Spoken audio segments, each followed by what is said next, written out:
tahap terakhir. Ini yang paling gampang ternyata, yang aku nggak pernah pikirkan selama ini. Nempelin kinot ke dinding. Iya. Ini dan ternyata ini ada model-modelnya gitu, kayak ini. Aku bisa nebak ini bunga. Iya, betul kan? Ini mau bikin apa? Kita mau dibikin kaktus. Oh, mau bikin kaktus. Coba bikin dulu di sini. Iya. Dan sebenarnya gini, kinot itu kan sebenarnya memang buat pengingat ya. Aku misalnya nulis jangan lupa. Wah, ternyata ada manfaat lain dari kinot atau kertas kecil yang biasanya berisi catatan pengingat ini. Salah satunya sebagai penghias kamar. Oleh Feby saya diajari untuk menjadikan kertas ini sebagai penghias dinding. Namun tetap juga berfungsi sebagai kertas catatan pengingat. Dan kali ini kita akan menjadikan kertas ini sebagai hiasan berbentuk kaktus. Tinggal ditempel di dinding, lalu jadi deh. Wah, cantik banget. Dan lihat juga hiasan burung origami yang sebelumnya saya buat dan telah tergantung di jendela. Memberikan kesan kamar saya menjadi cantik dan menyegarkan. Apalagi kalau diterpa sinar matahari, makin cantik dan estetik. Oke, yang ini ditempel ini di jendela. Iya. Lucu, coba. Langsung nempel aja pakai selotipnya. Oke, dirimu aja dia yang nempelin. Ini. Sampai, Mak. Oke. Nah. Satu lagi. Mau aku dong yang nempelin? Boleh? Oke. Selotipnya.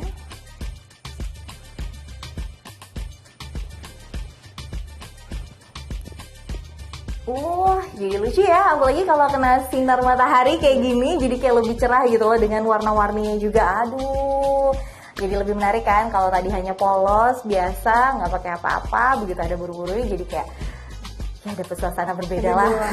Iya, bener, lebih berwarna. Dan masalahnya gini, aku jadi inget deh. Ngomongin tentang kamar, dari tadi kita belum pernah ngebahas juga nih tentang kamar Rasulullah itu sebenarnya seperti apa sih, fungsinya apa sih, kita ngasih tahu kamar Rasulullah seperti apa biar setidaknya kita punya patokan nih. Jadi sebenarnya nggak usah perlu punya kamar yang bagus-bagus banget, yang besar-besar banget tapi fungsinya malah nggak ada. Mendingan punya kamar yang sederhana tapi di dalamnya banyak diisi dengan kegiatan ibadah seperti yang Rasulullah lakukan. Makanya saya mau ngasih lihat sebenarnya kamar Rasulullah tuh seperti apa dan hanya sekecil apa sih. Ini dia liputannya. Rumah Rasulullah SAW di Madinah adalah tempat yang dihuni Nabi Muhammad bersama Ummul Mukminin Aisyah binti Abu Bakar Shiddiq. Rumah tersebut hanya terdiri dari sebuah kamar atau sebuah rumah yang sangat mungil dan sederhana. Tidak ada kemewahan di sana. Tak ada pula perabotan mewah ataupun pilar yang tinggi menjulang.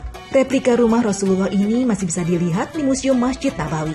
Kamar ini dibangun bersamaan dengan pembangunan Masjid Nabawi. Bahan bakunya terdiri dari tanah liat, batu bata, dan pelepah kurma, lalu ditutup dengan kain bulu hewan. Luasnya tidak lebih dari 3,5 kali 5 meter. Pintunya terbuat dari kayu jintan saru atau jati yang menjadi jalan menuju raudah di dalam masjid. Rasulullah wafat dan dimakamkan di arah kiblat kamar ini. Setelah itu bagian utara kamar menjadi tempat tinggal Aisyah. Saking mungilnya, dalam sebuah riwayat diceritakan kaki Rasulullah sering terjulur keluar dari dalam kamar itu. Dan kadang pula Nabi Muhammad sering tidur di depan pintunya. Hal ini karena ketika pulang di malam hari, Rasul sering mendapatkan Aisyah sudah tertidur. Maka Nabi tak mau membangunkannya dan memilih tidur di depan pintu. Saat Rasulullah wafat pada 8 Juni 632 Masehi, jasadnya dimakamkan di kamar Aisyah. Di sisi kamar tidur Aisyah, ada gundukan tanah yang di sampingnya terdapat lubang galian berbentuk liang lahat. Selanjutnya, liang lahat itu ditimbun gundukan tanah layaknya sebuah makam.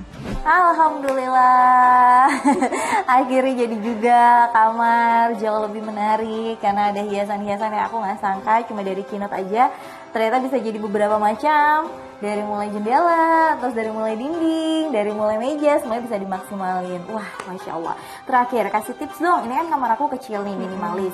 Enaknya kalau kamar minimalis ini biar kelihatan tetap cantik tapi semuanya ada tuh kayak gimana? Pokoknya tipsnya yang pertama itu jangan terlalu banyak barang. Itu, terus yang kedua, pemilihan warna-warna juga harus tepat gitu. Bener.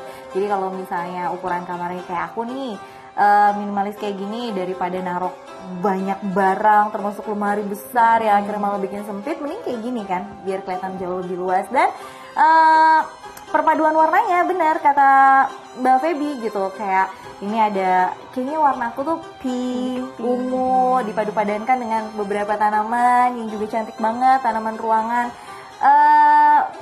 Aduh, aku happy banget loh beneran hari ini. Aku kayak punya kamar baru gitu, padahal hanya ditambahkan sedikit nuansa berbeda dari Mbak Feby. Makasih ya. Aduh, tapi alhamdulillahnya juga selesai kamarku, selesai juga tapi perjumpaan saya dengan pemirsa Muslim Masa Kini. Terima kasih ya untuk pemirsa Muslim Masa Kini karena udah nyaksiin program Muslim pada Masa Kini pada hari ini, dan semoga ini juga bermanfaat. Bisa diaplikasikan juga di kamar pemirsa Muslim Masa Kini masing-masing. Kalau kayak gitu, saya Reni Risti pamit undur diri. Wassalamualaikum warahmatullahi wabarakatuh. Bye.